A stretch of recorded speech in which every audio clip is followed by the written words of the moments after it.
In today's lecture, we will discuss about endoplasmic reticulum.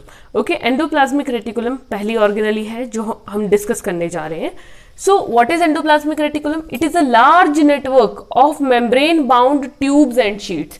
ये एक बहुत बड़ा नेटवर्क होता है, मीन्स बहुत फैला हुआ नेटवर्क होता है, लार्ज membrane-bound ट्यूब्स और शीट्स का. ठीक है, हम डायग्राम में देखेंगे. फिलहाल इतना याद रखिए, इसके दो टाइप्स होते हैं. ठीक है, कौन कौन से होते हैं? One is rough endoplasmic reticulum and other is smooth endoplasmic reticulum. Two type. Okay, endoplasmic reticulum को शॉर्ट में हम ER भी बोल सकते हैं. So rough one is known as RER and smooth one is known as SCR. Okay, now what is the difference between these two? देखिए, जो rough endoplasmic reticulum होता है, रफ क्यों है? रफ कब होगी कोई चीज? जब उसमें क्या होगा? खुरदरापन होगा. Okay, means the surface which is not smooth is known as rough surface. Okay, so what is the problem here? कि यहाँ पे जो नेटवर्क जैसा होगा, हम देखेंगे डायग्राम में कि कोई एक नेटवर्क है. सपोज कीजिए ये एक नेटवर्क है, मैं एक लकीर खींचती हूँ यहाँ पर, या ये एक नेटवर्क है इस तरह से. ठीक है, ये अभी तक आपको कैसा नेटवर्क नजर आ रहा है? This is a smooth. इसके सरफेस पे कुछ नहीं है, तो दैट मीन्स ये स्मूथ नेटवर्क है. ओके, लेकिन जैसे इसके सरफेस पे अगर इस तरह के ग्रेन्यूल्स आ जाएं, इस तरह के ग्रेन्यूल्स आ जाएं, तो ये सरफेस कैसा हो जाएगा? रफ हो जाएगा. Okay, then that this type of endoplasmic reticulum is known as rough endoplasmic reticulum. Means क्या होता है कि एक सरफेस है और उसके ऊपर इस तरह से ग्रेन्यूल्स प्रेजेंट होते हैं, and these granules are known as ribosomes. Okay, so RER में राइबोसोम्स प्रेजेंट होते हैं और SER में राइबोसोम्स प्रेजेंट नहीं होते हैं. ठीक है, R से रफ, R से राइबोसोम, याद रखिए. ओके, अब जो राइबोसोम होते हैं वो एक सेपरेट ऑर्गेनली है खुद. ठीक है, या आप बोल सकते हैं ग्रेन्यूल्स होते हैं, इसको भी हम डिस्कस करेंगे. राइबोसोम्स का बहुत इंपॉर्टेंट फंक्शन होता है प्रोटीन्स की सिंथेसिस करना. Okay, what is the function of the ribosomes? Proteins को बनाते हैं, और हमें पता है कि proteins are the building blocks of our body. हमारी बॉडी जो है उसके लिए प्रोटीन्स की बहुत जरूरत है, क्योंकि हमारी बॉडी को बनाता कौन है? प्रोटीन्स. ओके, सो यही प्रोटीन्स जो है वो आगे चल के अपना रोल प्ले करती हैं.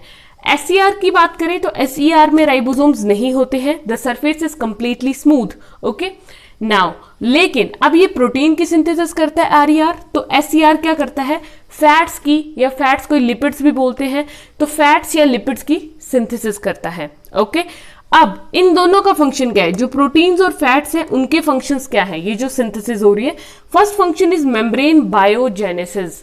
ठीक है, मेम्ब्रेन बायोजेनेसिस. बायोजेनेसिस का मतलब होता है सिंथेसिस होना, कि मेम्ब्रेन को बनाने में कौन मदद करता है? प्रोटीन्स और फैट्स. ठीक है, क्योंकि जो सेल मेम्ब्रेन होती है ना, सेल की जो मेम्ब्रेन है वो किससे बनी होती है? फॉस्फोलिपिड्स. ठीक है, प्रोटीन्स भी होती है उसमें, तो प्रोटीन्स और फैट से जो सेल की मेम्ब्रेन है वो बनी होती है.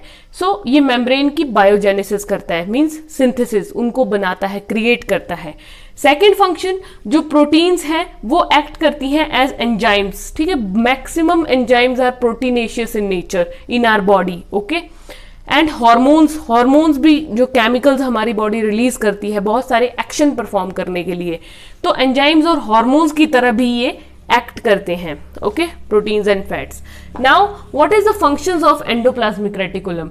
ये तो प्रोटीन्स फैट्स के फंक्शन हो गए, लेकिन ये जो एंडोप्लाज्मिक रेटिकुलम होता है सेल में, एक नेटवर्क है कुछ इस तरह का, तो एक्चुअल में इसके फंक्शन क्या होते हैं? So the first function is they serve as or they act as a transport channels.